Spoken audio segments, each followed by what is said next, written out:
Welcome to the deep dive. Today, we're plunging into one of the really intriguing parts of Formula One, the mandated summer break.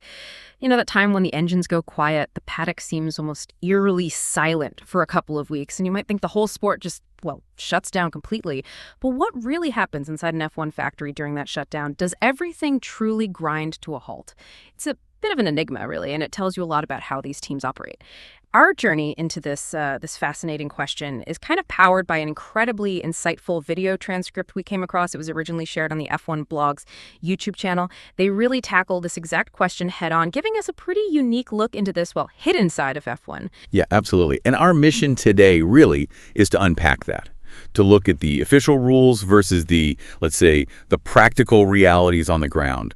We're going to dive deep into those surprising gray areas where work might stop. Or maybe it doesn't, not completely anyway. It's about understanding not just the FIA regulations, the letter of the law, but also, human nature, that relentless F1 drive for performance, and just the sheer intensity of this world. It's kind of a dance, isn't it, between what's overtly controlled and what just keeps ticking over in the background. Okay, so let's unpack this then. To really get it, we need to start with the official rule book. What does the FIA actually mandate when things go quiet? On paper, the rules seem pretty clear, right? F1 teams are regulated to completely stop work. A full shutdown. But how deep does that control really go? Right. And the FIA does control some major, very tangible things. Think about the most sophisticated kit in those factories, the really resource-heavy stuff.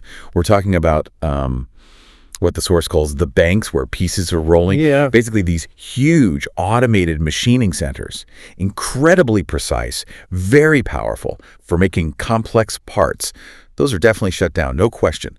The wind tunnels, critical for aero development, hugely expensive to run, stopped. Okay. And those massive, room-sized supercomputers running CFD, computational fluid dynamics. Right, the virtual wind tunnel testing. Exactly. Those monsters get powered off, too. These aren't, just laptops you can pop in a bag. These are serious high-power operations. They consume enormous resources.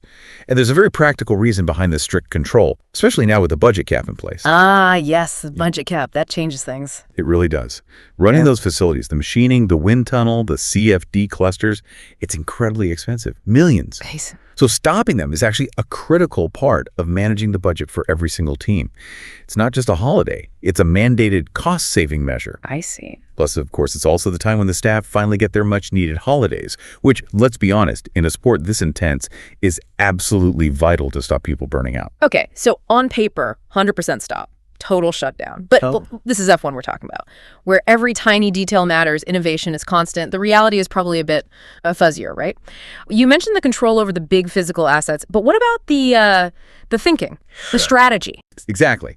What's fascinating is that while officially it's meant to be 100%, the reality, according to the source, is probably closer to, say, 95% stopped. The real insight here is this kind of duality in F1. You have this iron fist on the tangible stuff, the things that really hit the budget. But then there's almost a sort of gentleman's understanding about the intellectual side, the strategic stuff that's kind of always on. There's certain activities that are, frankly, almost impossible for the FIA to truly police.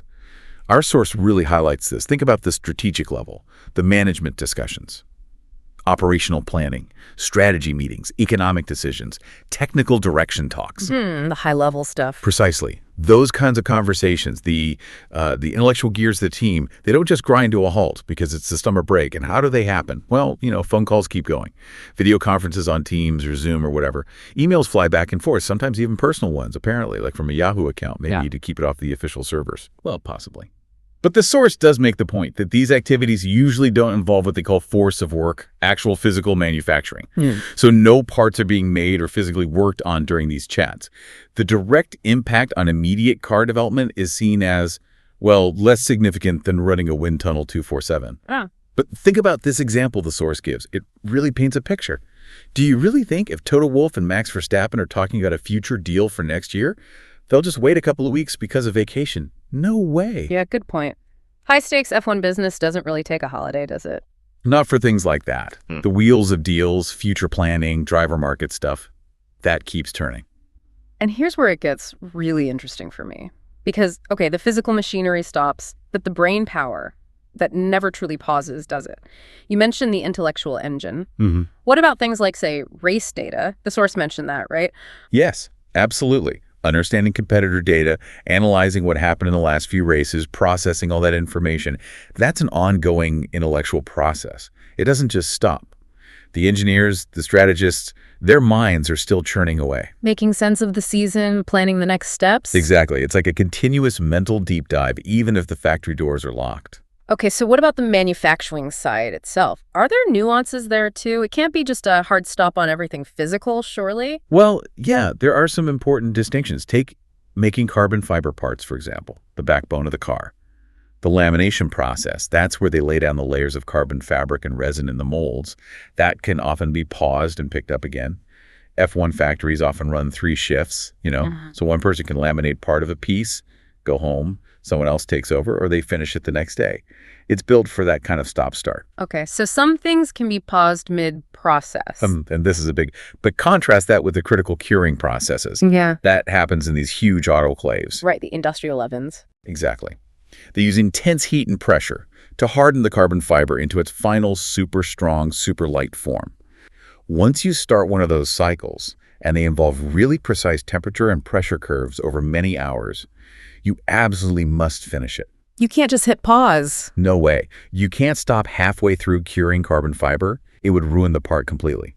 Think of baking a cake. You can't just pull it out halfway and expect it to be okay later. Right, got it. So what this means is the teams have to plan incredibly carefully, meticulously. They absolutely must make sure any of those critical, non-stoppable processes like curing are fully completed before the official shutdown time hits. It's like a chef. Finishing off a complex dish before they leave the kitchen for 2 weeks. You can't leave something half-cooked or half-cured. It really shows the insane level of foresight and logistical planning involved. It's logistical ballet, really, to manage this shutdown properly. Wow. Can you just imagine the logistical nightmare of planning that? Every single critical process timed perfectly, so nothing's left unfinished when the clock strikes shutdown time. That's mind-boggling. Just shows the level of detail these teams operate at. And this whole thing, it brings up a much bigger, almost philosophical point the source makes about regulation itself, which is, how much should governing bodies even try to regulate things that are inherently, impossible to control? That's a deep question. It is. The source really dives into this, highlighting the futility, maybe even the negative consequences of trying too hard. And they give a concrete example from Formula E, actually. Apparently, some years back, the back office support for Formula E teams' engineers back at base analyzing track data started growing like crazy. Went from a couple of people to 4, then 8, 12, sometimes 20 engineers poring over data during a race weekend. It became an arms race. So the FIA tried to ban circuit-to-base data transfer during sessions to curb it. Sensible idea on the surface? Maybe. But as the source explains, it was so easily circumvented. I mean, how do you actually stop someone copying data onto a USB stick walking out of the circuit? And uploading it from their hotel Wi-Fi. Exactly, using WeTransfer or something similar. It's just impossible to police that kind of human ingenuity and information flow once it leaves the controlled track environment.